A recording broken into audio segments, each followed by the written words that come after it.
All right, so many headlines, obviously, from the Trump White House, and yet Russian President Vladimir Putin is still actively engaged in undermining the U.S. and pursuing his personal agenda around the world. Putting it into perspective, CNN national security analyst Sam Vinograd with us now. So talk to us, first of all, about these new Russian cyber attacks this week.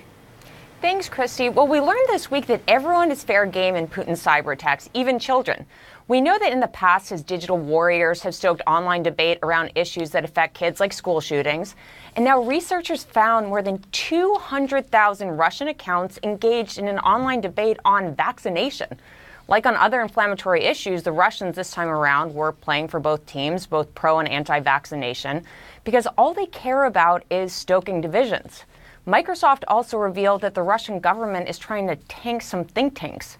They thwarted spear phishing attacks by the same group that hacked the DNC. It's called Fancy Bear and controlled by the Russian government.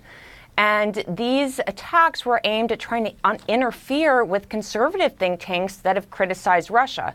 And it's interesting because this intel on Russian interference came from digital footprints. It came from cyberspace. But the New York Times is reporting that the U.S. intel community is having a tougher time getting actual human sources to share information and shed light on election interference plans. This may be because Putin is trying to go to extra lengths to warn his team that they will face severe repercussions if they work with us. Or sources may have seen Congressman Devin Nunes out a source in his memo a few months ago. So I think both of these factors may be making human sources in Russia think twice about working with the U.S. But is President Putin using social media to talk about what kind of what we've seen this week, the legal issues President Trump might be facing?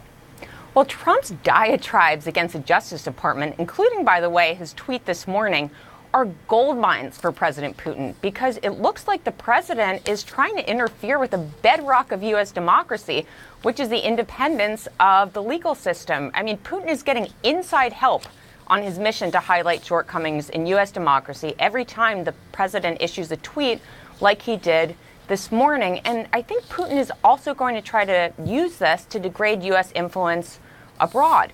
Putin's probably playing up the glaring double standard at play here.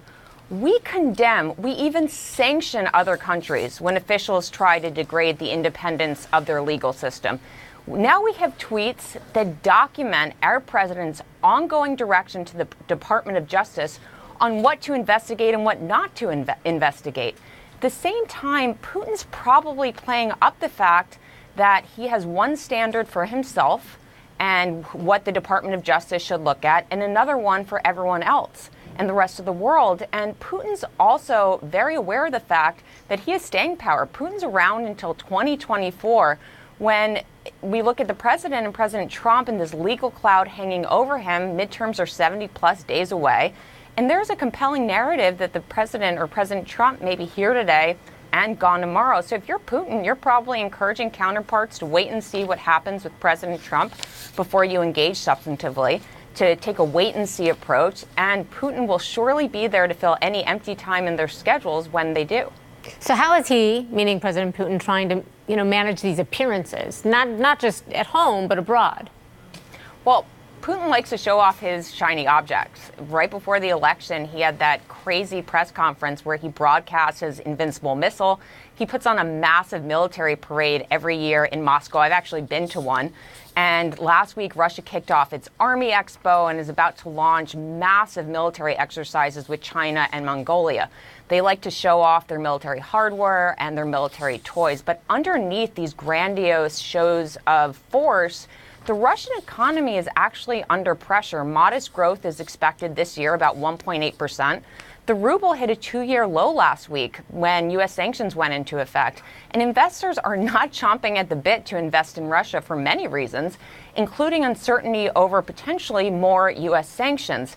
And that may be one reason that Putin may be taking his show on the road. There were reports in Russian media late last week that Putin is considering a visit to Saudi Arabia. In the past, Saudi Arabia committed $10 billion in investment to Russia. That was back in 2015. So it's highly likely that Putin is considering a trip to visit the king and to potentially ask for more investment in his economy.